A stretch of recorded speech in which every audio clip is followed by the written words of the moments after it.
शिंदे गटाच्या वकिलांनी व्हीप बजावणार नसल्याचं सुप्रीम कोर्टामध्ये सांगितलंय। मात्र राज्यातील नेत्यांनी वेगळीच भूमिका घेतलेली आहे। उद्धव ठाकरे आणि आदित्य ठाकरेंनी व्हीपचं उल्लंघन केल्यास कारवाईची शक्यता नाकारता येत नसल्याचं भाष्य उद्योग मंत्री उदय सामंत यांनी केलेलं आहे। पाहूया त्याविषयीचा आमचा विशेष रिपोर्ट।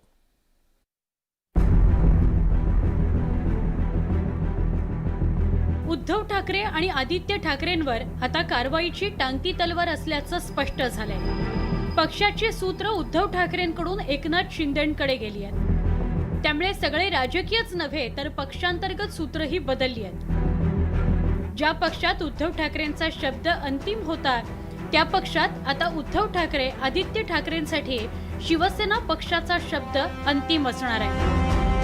आमदार, खासदार आणि पदाधिकारी मोठ्या संख्येने पाठीशी असल्यानं एकनाथ शिंदे शिवसेना पक्षाचे मुख्य नेते झाले आहेत। परिणामी शिवसेना पक्षाच्या व्हीपचं उल्लंघन केल्यास काय कारवाई होऊ शकते हे लवकरच कळेल असं उदय सामंत यांनी सांगितलंय। आता कोणावर शिस्तभंगाची कारवाई होणार, कधी होणार हे थोडं गुपित ठेवलेलं चांगलं। येत्या कालावधीमध्ये तुम्हाला सगळं कळणार।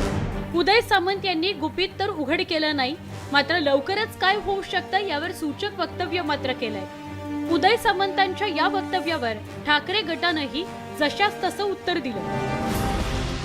एकनाथ शिंदेंची शिवसेना आणि ठाकरे गटातले मतभेद प्रचंड वाढलेत। त्यामुळे शिवसेनेचा व्हीप उद्धव ठाकरे आणि आदित्य ठाकरे पाळण्याची शक्यता कमी वाटते। त्यामुळे आगामी काळात शिस्तभंगाच्या मुद्द्यावरून दोन्ही गटात नवा राजकीय वाद निर्माण होण्याची शक्यता नाकारता येत नाही। Bureau report, news 18 Lokmat.